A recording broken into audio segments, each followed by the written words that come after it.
و به نستعین و هو المعین و صلی الله علی محمد و آله الطیبین الطاهرین و لعنت الله علی اعدائهم اجمعین.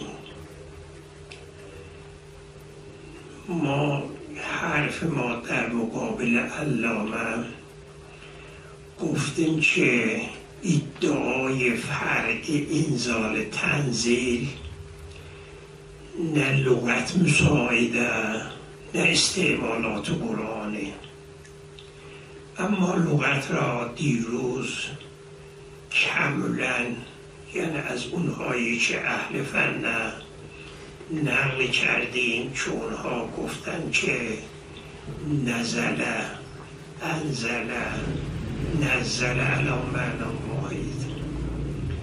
حتی بعضی ها صراحتا گفتن که باب تفعیل اینجا فایده ندارد برای تدریج، چون برای تعدیه آمدن. باب تفعیل دو معنا نمیداد که اگر تعدیه است دیگه تدریج ندارد. باب تفعیل همیشه برای تعدیه است، اون وقت هیچ وقت نباید. حالا دیگه اهل فن اینجور گفتن اگر برای لذا همیشه برای تدریج نیست. این از کجا در میاد اونجا که دیروز فرمودید باب تفعیل برای تدریجه؟ از کجا در میاد؟ تدریج صرف میر گفتن، لغت نگفتن. گفتن شما لغت بیارید بگید که انزل و نزل فرقش اینه. انزل و نزل رو قبول دارم. خب حالا اون را میگیم، حالا اون را قبول داشته باشه کافی. اما اینکه قرآن چه میگوید، استعمالات قرآن، گفتیم که تا حال 4 مورد را شمردیم. در اون 4 مورد نزله به معنا تردیج نیامده، علا تفصیل تقدمه بیان کردیم. و اما این که چرا ادامه میدیم، حالا کسی میگه که دیروز مثلا ملکی را نزله، یعنی این ملک یه بار ملک دیگه یه همچه توجیهی که گرچه حرف صحیح نبود دیروز بله اشاره شد. حالا ببینیم آیات دیگر. 7 مورد را ما اینجا آوردیم. مورد پنجم که نزله به معنای تدریج نیامده. المورد الخامس قوله تعالی لولا نزل علیه آیت من ربه. این که میگه من رسول خدا هستم، چرا آیه نازل نمی شود؟ این جای تدریجه یا جای دفعیه؟ یعنی آیه تدریجا نازل نمی شود. معلوم است اونا اون آیاتی که میخواستن اونا دفعیه، تدریج معنا ندارد. زید علی ذالک این معنا ندارد بگیم آیه‌ای که خدا آیه بفرستد یعنی تدریج بفرستد. لولا نزول آیه در صدد اون نیست که آیه تدریج بفرستد، اقل مطلقه تدریج معنا ندارد. در توضیح این مطلب که این آیه چه بود، اونها آیاتی را که از نبی اکرم میخواستند در سوره اسراء آیه 91 2 3 آمده. حالا ببینید چه میخواستن. اینا میگفتن قالوا لن نؤمن لک حتی تفجر یا تفجر من الارض ینبوعا او یکون لک جنت من نخیل او عنب فتفجر الانهار خلالها تفجیرا او تسقط السماء کما زعمت. اینا را را میخواستن. آیه ایش از خدا میخواستن، میگفت بهشت داشته باشه. در وسط یعنی تفسیر کنید، در وسط چشمه جاری کنید. چشمه را جاری کنید آیه است.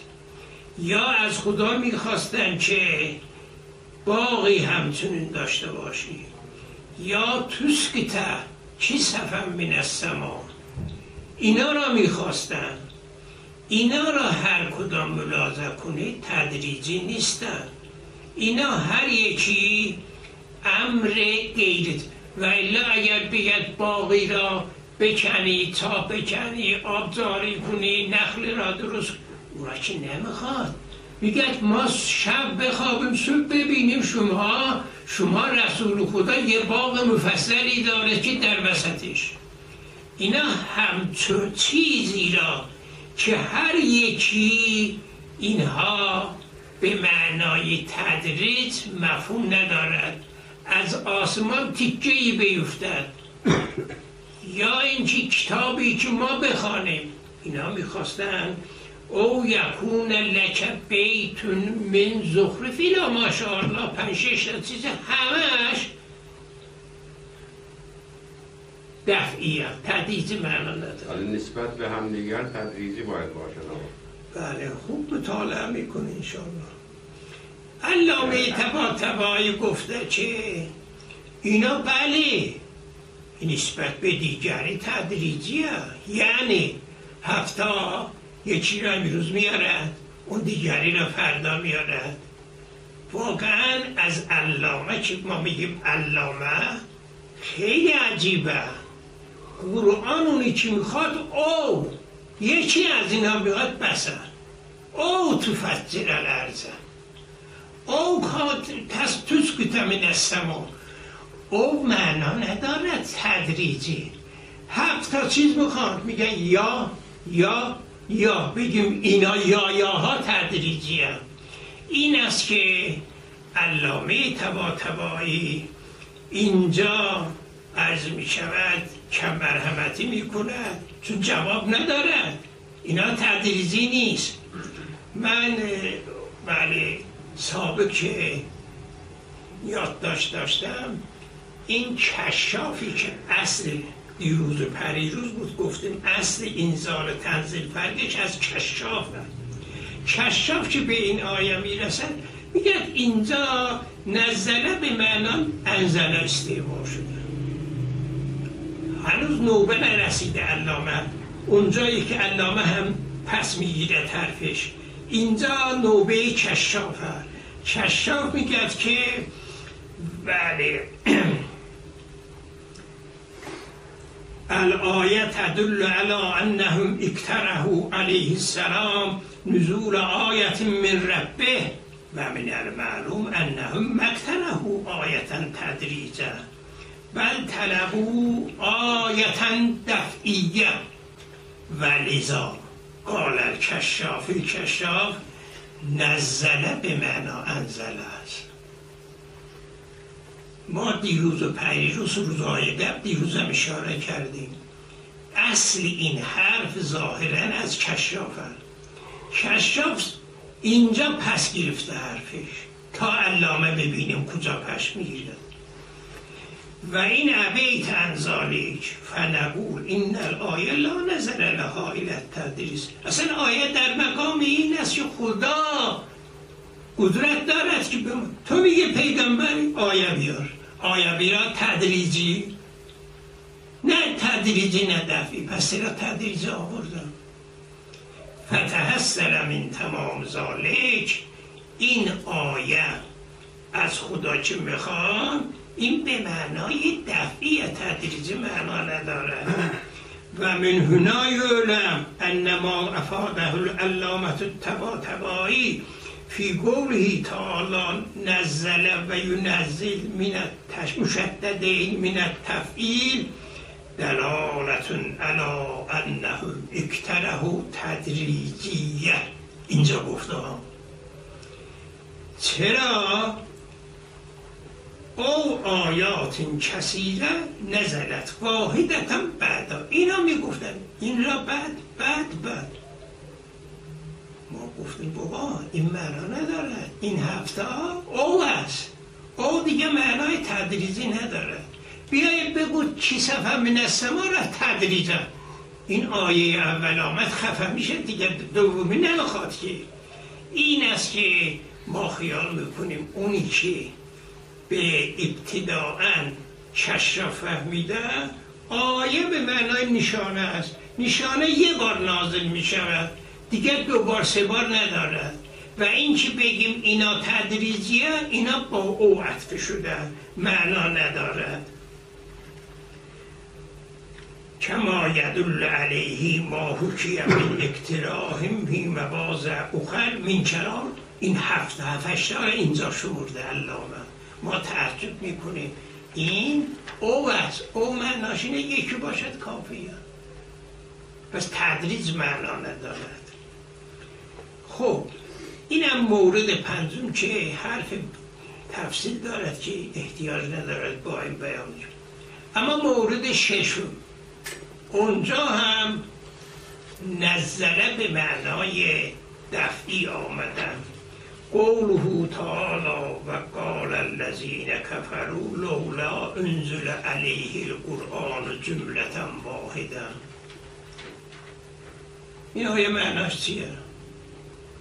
اینا به پیغمبر میگفتن چرا این آیه به آیه میاره؟ تو هم اگر مثل موسی و عیسی هستی کتاب مستقلا بیار بگو از خدا آمده. یه هفته یه آیه، یه روز یه آیه، یه ماه یا 2 آیه. لولا نزل علیه القرآن واحده. پشت سرش میگد کذالک لنثبت به فؤادک.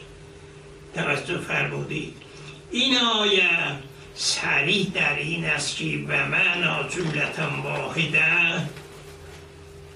که بارها علامه هم گفته، دیگران هم گفته، چون تورات انجیل در ارواح بود و یه جا بود، اینا میخواستن که قرآن هم اینجور باشه.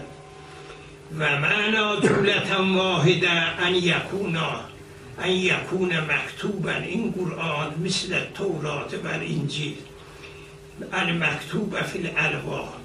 و یدل علیه قوله تعالی یسألک اهل الکتاب ان تنزل علیهم کتابا من السماء. اونا اینجور میخوان جملة واحده یعنی کتاب. خب چرا تنزل گفته؟ قالوا لولا نزل علیه الکتاب جملة واحده. کمان که الواح را حضرت موسی جمع کرد آورد ریخت اونجا، اینم اگر پیغمبر اینجور چنین بیاره پس معلوم است این وحدت با انزله مناسبه، نه نزله. شما چه فرق میذارید نزله را با انزله؟ باید اینجا انزله میگفت، چرا نزله گفتم؟ فتحصل من تمام ذالک ان استعمال التنزیل فی المقام انما یصح بناء علی عدم الفرق لانه لو فرض ان التنزیل للتدریس فلا معنی لان یقال لولا نزل علیه القرآن. میگفت لولا انزل، چرا اینجور نمیشه، اینجا نمیشه؟ شما بیایید بگید که بله اگر یه جا هم نازل میشد تدریس میشد دیگه. باید جبرائیل می نشست هی می گفت آیه پشت سر آیه، به معنای الواح نگیرید. اونا بگیم اونجور نمیخواستن، میگن جبرائیل میاد، جبرائیل اینجور که با شما بیاد، یهو بیاد بخواند تو ما هم تمام کنید. چرا امروز یه آیه فردا یه آیه؟ اگر این چنین بگوید جواب ما این است افرض این چنینه، وقت میخواد. این مجلس واحده دیگه. در مجلس واحد میگن تدریجی، گرچه اعتبارا تدریجی ممکنه، اما اینا واحد میخوان. ولو اینکه در یک جلسه ولو 24 ساعت یا 48 ساعت طول بکشن، اینا رو میگن واحد. واحد را معنا ندارد. نزل این آیت فرمودید. این مورد ششم. مورد هفتم که آخرین کلام ماست اینجا این است که در سوره مائده در یه مطلب هم نزله استعمال شده هم انزله. مائده که از خدا خواستن قال الحواریون یا عیسی ابن مریم هل یستطیع ربک ان ینزل علینا مائدة من السماء. ینزل میگه، بعد میگه که در جواب میگه که قال ان الله ینزلها. بعد اونجا میگه در دعا ربنا انزل علینا مائدة من السماء. مائده میدونید علامه عرفه مفردات طبقه، یعنی یه طبق خوراش بیاد از آسمان. این یه طبق تدریج معنا دارد. طبق یه یهو میاد دیگه. کما اینکه شما در داستان‌های حضرت پیامبر بگید در آشپزخانه خوراش موجوده، ولی اول نون بیاد بعدن مرغ بیاد بعدن یهو میبینی موجوده. و ثم اگر نزله جاشد چرا انزل علینا مائدة من السماء میگن؟ چرا بعد بله ان الله منزلها یک داستان را در دو خط منزل میگن، نزل میگن، انزل میگن. اینجا هست که نوبه میرسد علامه پس بگیرد حرفش را. این هی بله میگه که بعضی ها با تخفیف خوندن فلان یکی را میتوند درست کند اون یکی را نه آوردم اینجا میگه که بله شایع است نزله به تدریج، عبارتش خواهم خوند. اینجا هم ایشون حرفش را پس میگیرد. پس اگر این چنین شایع است با شایع نمیشود گفت که قرآن یه حقیقتی دارد. نزله اشاره به اونه، انزله اشاره به اونه. این آیت کردید حالا داشته باشید. فإن المائدة علی ما هو الظاهر هی الطبق الذی علیه الطعام کما فی المفردات فقط ورد فی الآیات فی ثلاث موارد الانزال و تنزیل فی انزال مائده. هم انزال گفتن هم تنزیل گفتن در انزال این طبق. پس بنابراین فالشیء الواحد هو الطبق لا یصح التعبیر بالانزال مرة بمعنی دفعی و بالتنزیل اخرى بمعنی تدریجی. فظهر ان الفرق المذکور لا اساس له.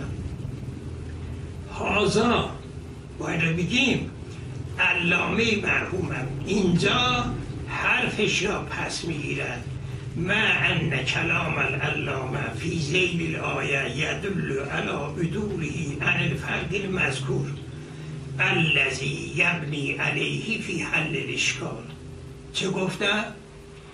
نزول القرآن فی شهر بعد رمضان و اعتقاده ان للقرآن نزولین حیث قال کلامشین قال فی ذیل قوله تعالی قال الله. این همون جا اینی منزلها علیکم.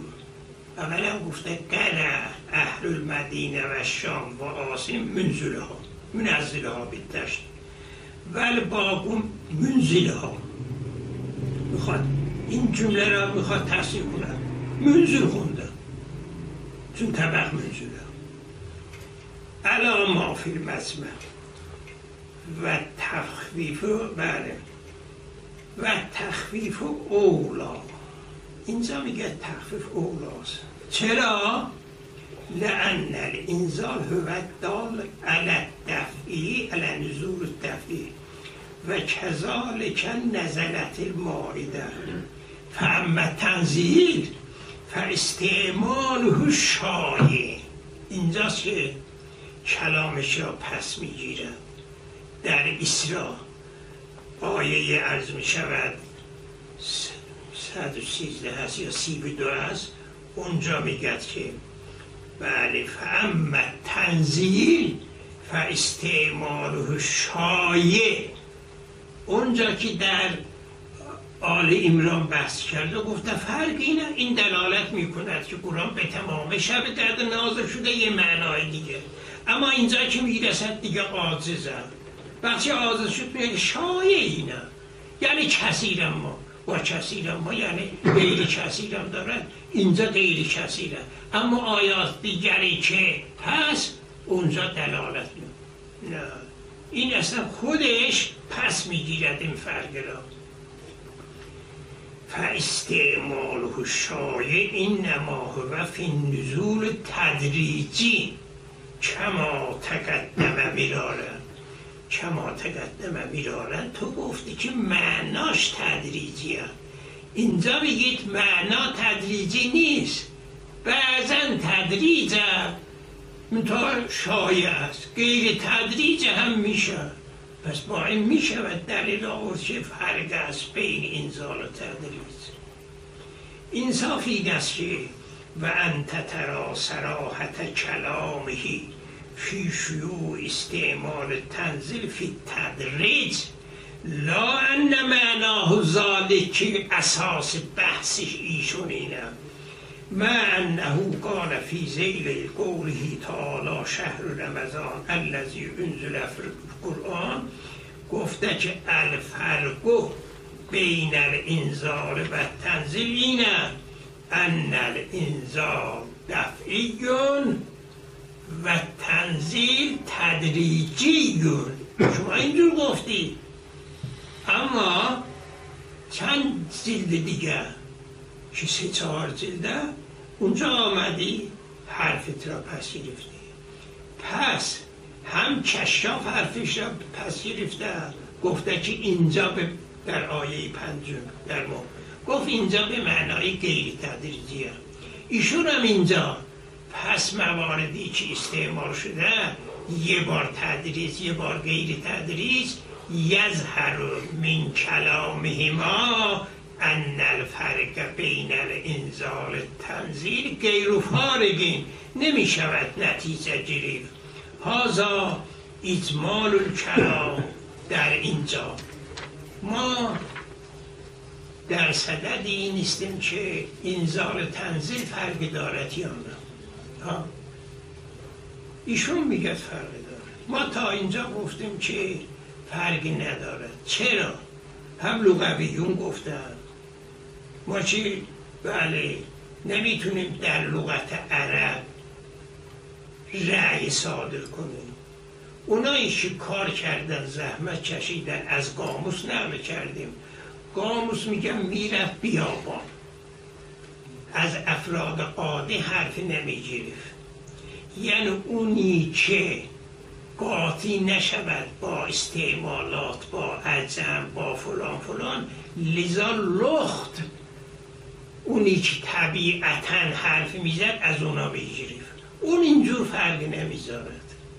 لذا گفتیم لغتم فرق ندارد، استعمالا هم گفتیم فرق ندارد. و هذا کافن فی رد قول العلامه ان الفرق کما فی الشافعی فرق غیر فارقه. این اولا.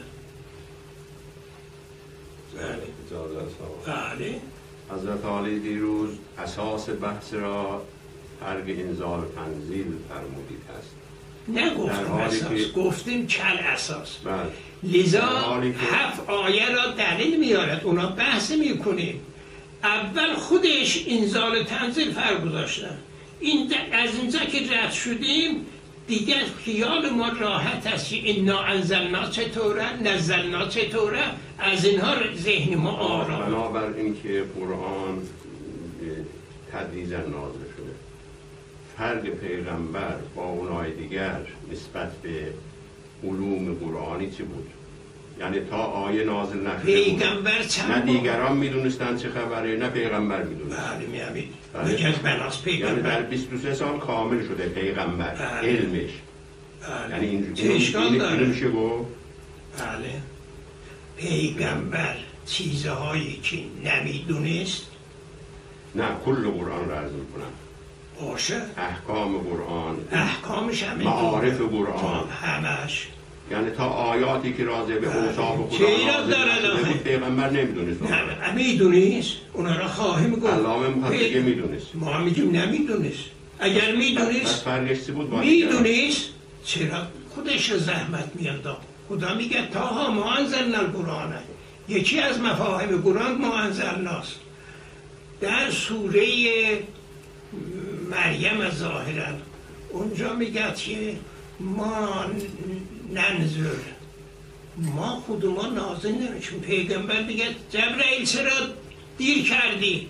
میگه ما چاره ما نیست که هر وقت دستور میایی.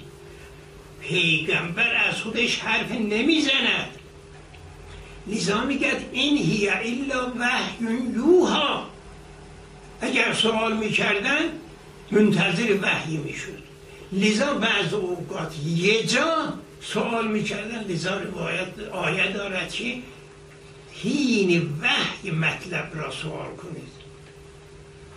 ما اینا را تدریجا خواهیم گفت. اگر پیغمبر میدانست خیلی مشکل داره. پیغمبران تدریجا چرا قرآن میگه ربی زیدنی علما؟ ما قرآن باید بخوانیم بفهمیم. چرا میگه ربی زیدنی علما؟ ما باید بفهمیم ولی پیغمبر مثل ما باشه فرق. چرا میگه ربی زیدنی علما؟ شما مغزتون را خاله نمی کنید. کسی که حرف میشنود حرف علامه را پر میکنه اینجا میگه که نه میداند. چرا میداند آخه؟ چرا باید بداند؟ فرق پیغمبر با دیگران نبود دیگه، فقط این بود که وحی نازل میشد. چه میشد؟ دیگران هم میفهمیدن، پیغمبر هم میفهمید. قرآن را چه بشود؟ مشکل داره؟ قرآن را مادامش نازل شده نمیدانست مشکله؟ چه مشکلیه؟ ولی عوالم را میداند، مطالب را میداند، جبرائیل را میبیند، ابراز میکند. اینا را ممکن نیستیم. اما یه چیزی که فردای آیه نازل میشود یا نه، حتی در سوره یکی از سوره ها از اسراء است چیه اونجا میگن مشهور اینه ما مرچه 40 روز قرآن نازل نشد. حتی سوره والضحی ما وقت اکرب بکن و ما قلا اون چیه؟ اونقدر نازل نشد که پیغمبر قصه کرد، خیال کرد برگن.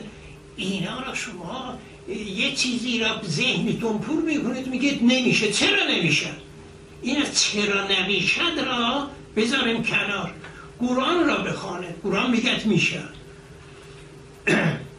اما انزال گفتیم فرد روشنه دیگه، شکسته شد مدعای علامه.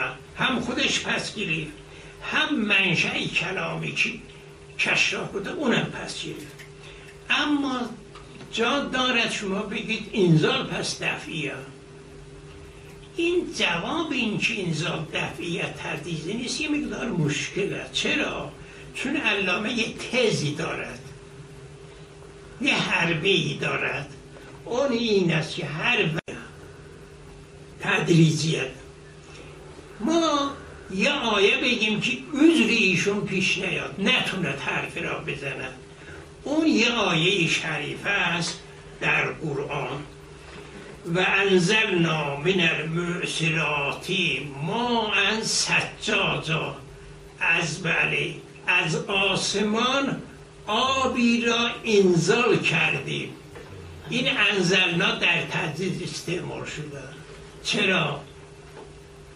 سجاد معناش چیه؟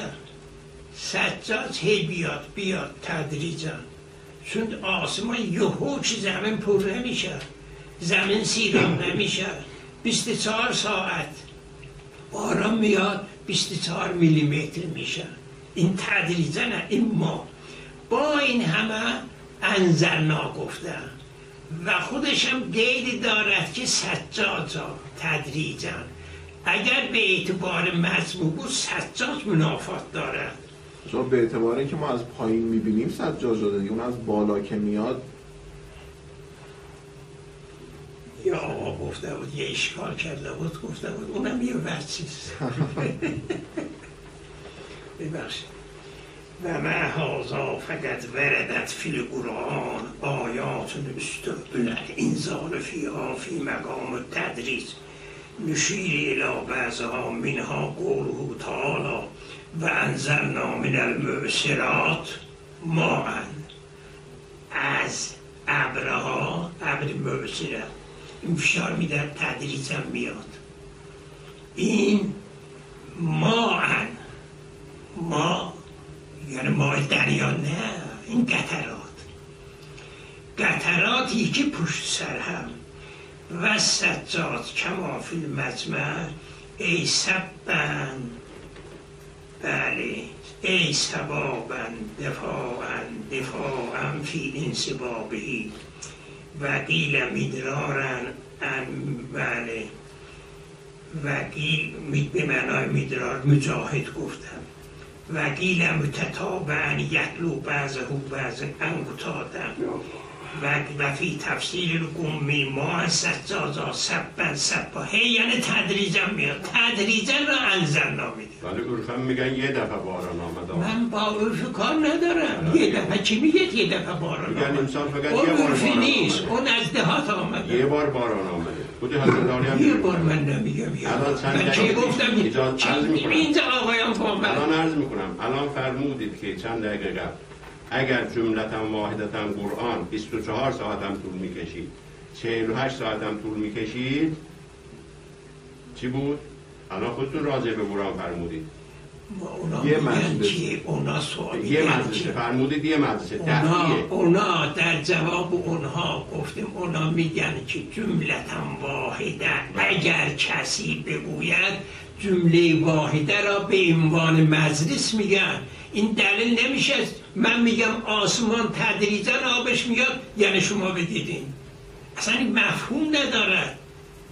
یعنی انسان مغز خودش قبول نمی کند آب تدریجا از آسمان میاد یعنی یهو، یعنی متناقض. امروز یه درس داشتید، یه دونه درس دادید، یه ساعت طول کشید، اینو به ثانیه ها تقسیم کنیم میشه مجلس هم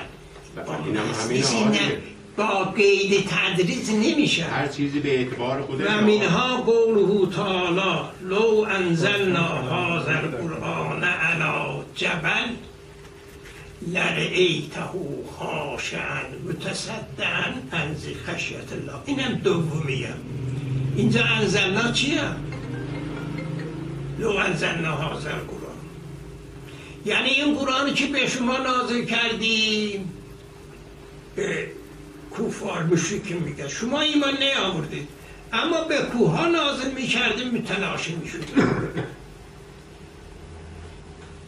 کدام قرآن را شما خارج کنید؟ مثلا میگفتیم یا ایها الذین آمنوا اتقوا ربکم، یعنی این نه حقیقت قرآن. اون وقت من میگم حقیقت قرآن به ما هم نازل بشه، ما هم متلاشی میشیم. پس معلومه لو انزلنا هذا القرآن، انزله در این قرآن استعمال شده، اون قرآنی که به من شما نازل شده. به من شما چطور نازل شده؟ یا ایها المدثر قم فانذر فثیابک فطهر والرجز فاهجر ولات. اینا اینجور نازل شده دیگه تدریجه. آسمان اگر این قرآن به کوها نازل میشد اونا تحمل نداشتن. پس انزله میگد اینجا لو انزل هذا القرآن و حینئذ یمکن ان یقال هذا. بله فعلم من تمام ذلک انه لا اساس للفرق المذکور و ان انزال للدفع. پس نتیجه دو روز بحث ما این شد، نه انزال در دفعیه نه تنزیل در تدریجیه. شاهد این مطلب هم لغویون اینجور گفتن، هم استعمالات قرآن. 7 مورد که در اونجا 5-6 مورد شاید 10 مورد ما شمردیم که نزله به معنای دفعیه، کما این که امروز 2 مورد شمردیم انزله به معنای تدریجی آمدن. پس ادعای این که محور بحث ایشون انزله با نزله فرقی داشته باشن این راحت گذاشتیم کنار. حتی خود علامه هم پس گیرید، اون حرفی که گفته بود گفت نه این معنا این چنین نیست، شایع از کثیر ما هست، حالا این که خودش میگفت معناش اینه. السلام علیکم.